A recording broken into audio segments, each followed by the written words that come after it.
Kako se bliži vrijeme sadnje biljaka i uzgoja, polako se radujemo berbi sočnih plodova, ali već nas okupiraju misli o njihovoj zaštiti i prihrani. Mnogi traže prirodne načine kako to uraditi, a da ne posežu za hemijskim preparatima. Mi na našem kanalu dijelimo razne savjete baš na tu temu, prirodnih hranjiva i preparata za zaštitu, a to je i tema današnjeg videa. Za još sličnih savjeta i općenito uputa o uzgoju raznih biljaka, zapratite naš kanal i gledajte kako vaš vrt raste bolje nego ikad. Prirodno hranjivo koje sami možete pripremiti kod kuće je ono što i našem tijelu daje neophodne nutrijente, a radi se o mlijeku.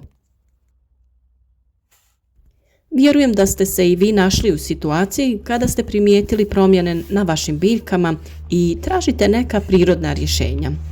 S obzirom na velik sadržaj hranjivih tvari, mlijeko je idealno za jačanje biljaka, a mnogo puta smo rekli da je jaka biljka, to jest dobro uhranjena biljka, i zdrava biljka. Kada je biljka čvrsta i ima dovoljno vode i hranjiva, tada se ona lakše bori sa bolestima i štetnicima. Mlijeko se osim u prehrani može koristiti i u vrtu kao sredstvo za zaštitu i gnojidbu poljoprivrednih kultura. Hranjive tvari u mlijeku su savršeno izbalansirane i omogućavaju biljkama optimalan rast i poboljšavaju njihov imunitet.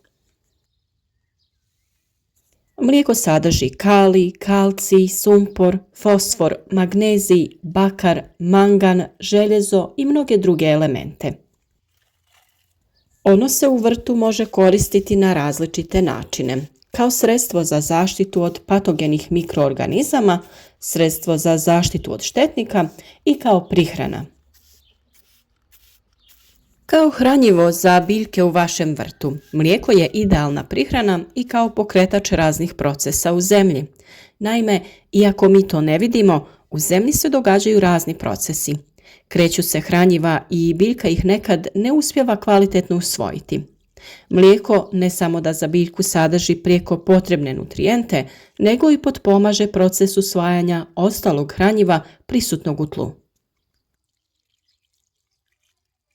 Upravo iz tog razloga ono je idealno kod prihrane mladih presadnica koje sada trebaju poticaj za daljnji razvoj i zdrav napredak. Sa ovom prihranom možete zalijevati skoro svo povrće u vašem vrtu. Potaknuti će njihov rast i razvoj. Plodovi će biti ukusniji i sočniji, a biljke će biti zdrave i napredne. Prilikom tretiranja biljaka folijarno, to jest preko lista, na površini biljaka se stvara tanki film koji štiti biljke od prodiranja patogenih mikroorganizama. Preventivnim tretiranjem mlijeko štiti biljke od gljivica i virusa. Biljke koje su tretirane mlijekom imaju poboljšan imunitet, a mlijeko povoljno utječe i na usvajanje i iskorištavanje hranjiva iz zemljišta. Prošetajte često kroz vaš vrt, pregledajte biljke kako bi na vrijeme riješili eventualne probleme. A inače se ovakvi preparati trebaju koristiti preventivno, a kada već primijetite neke promjene na biljkama, tada tretmane treba češće ponavljati. Ne brinite, ovo je prihrana koja je prirodna i sa njom ne možete pretjerati. Najbolje je upotrijebiti sirovo mlijeko koje nije podvrgnuto termičkoj obradi. Tokom termičke obrade gube se mnogi vitamini i ostali hranjivi sastojci. Ukoliko vam nije dostupno domaće mlijeko, tada u trgovini možete kupiti ono svježe, ali nikako trajno mlijeko. Mlijeko se može koristiti u zaštiti paradajza, krompira, patliđana, krastavca, tikvica i drugog povrća. Najčešće se koristi kao preventivna zaštita od plamenjače. Omjer u tom slučaju je 1:10, 1 dio mlijeka i 10 dijelova vode. U čistom obliku mlijeko se ne bi trebalo koristiti. Mi smo ovdje koristili 1 decilitar mlijeka i 1 litru vode. Potrebno je sve dobro promiješati i možete sa ovim rastvorom zalijevati vaše biljke, a možete ih folijarno tretirati. Sa ovim rastvorom prihranite vaše mlade biljke i presadnice, osigurajte im dobar početni razvoj i potaknite ih na usvajanje hranjiva iz tla. One će samim tim biti otpornije na bolesti i štetnike. Mliječni šećer, laktozu ne mogu probaviti svi insekti. Zbog ove pojave mlijeko predstavlja zaštitno sredstvo od mnogih štetnika. Izuzetno je dobro dodati ga u kompost jer obogaćuje kompost hranjivim tvarima, poboljšava mikrobiološke aktivnosti i štiti kompost od mnogih štetnika.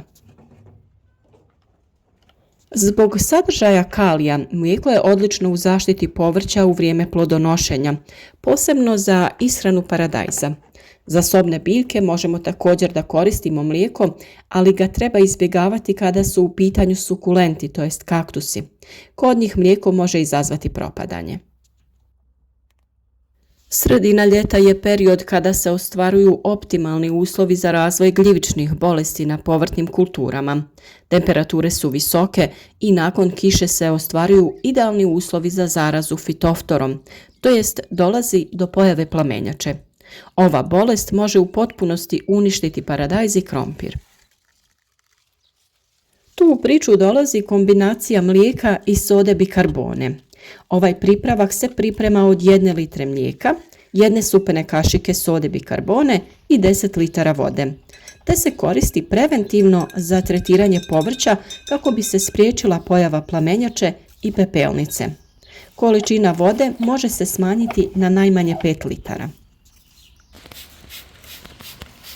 Dok sa druge strane možete koristiti pripravak mlijeka, sode bikarbone i vode u odnosu 1 litra mlijeka, 1 supena kašika sode bikarbone i 4 litre vode.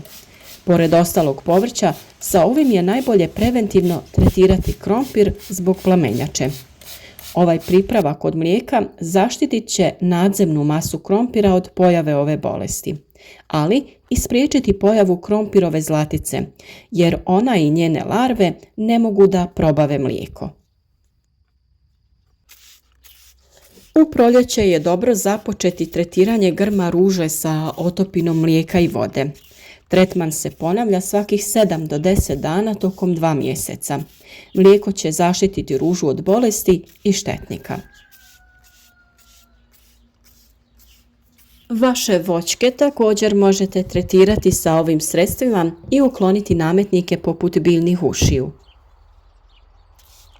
Opet razblažite mlijeko i vodu u omjeru 1:10, a možete dodati i 1 veliku kašiku sode bikarbone.